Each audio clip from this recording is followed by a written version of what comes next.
name is Alice Doppel, and I'm a member of Christ the Good Shepherd, Old Catholic Church.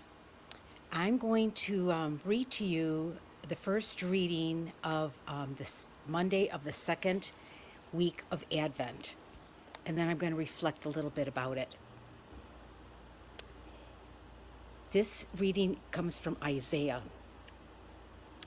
The desert and the parched land will exult. The steppe will rejoice and bloom. They will bloom with abundant flowers and rejoice with joyful song. The glory of Lebanon will be given to them, the splendor of Carmel and Sharon. They will see the glory of the Lord, the splendor of our God. Strengthen the hands that are feeble. Make firm the knees that are weak. Say to those whose hearts are frightened, be strong, fear not.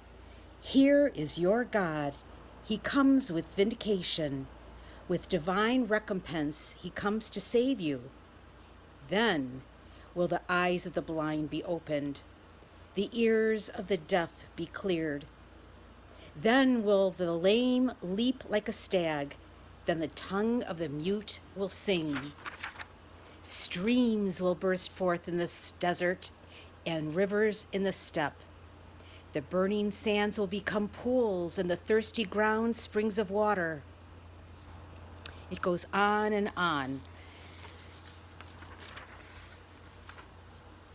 When the day of the Lord comes, how we will be rejoicing, and everything that was will be new again, and anyone that was lame will be able to walk. And that makes me think of a time in my life about 4 years ago.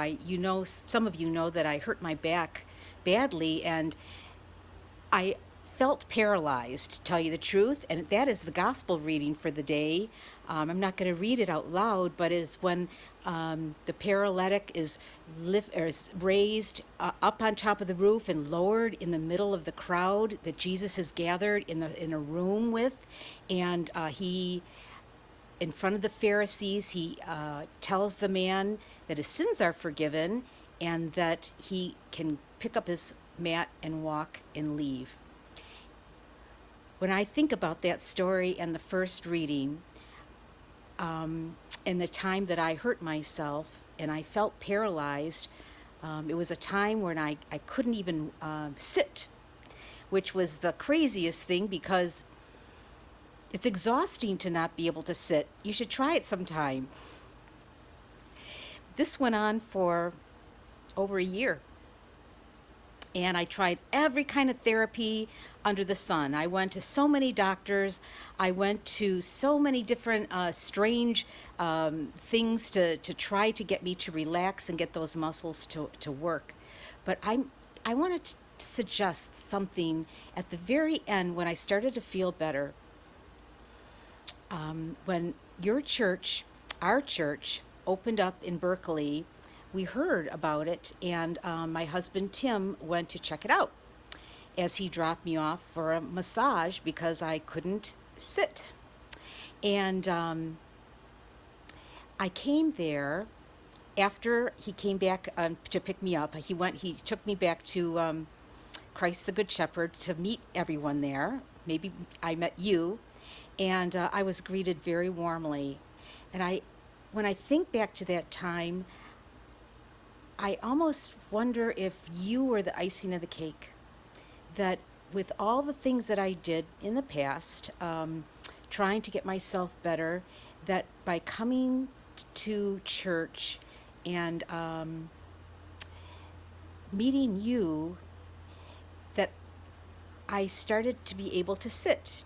You may remember me standing up in Mass, but when I was able to sit, and I was be able to walk and to move freely, I felt like the first reading, that everything in my life was turned right side up finally again, that everything was good again. And then I know what it felt for the paralyzed man too, to be able to pick up his mat and walk. It was indescribable joy. And that's what Advent is about, as we are waiting for the coming of Christ again, and we are waiting and to remember Him at Christmas time. We think in our lives of the times that God worked, like that miracle He did for the man, the paralytic, and the work that He did in my life, and perhaps the work that maybe God did in your life, that things got turned around and you felt God very present. So I offer that as my reflection, and I want to thank you for helping me to heal, because God is in each of you, and I needed God to get better.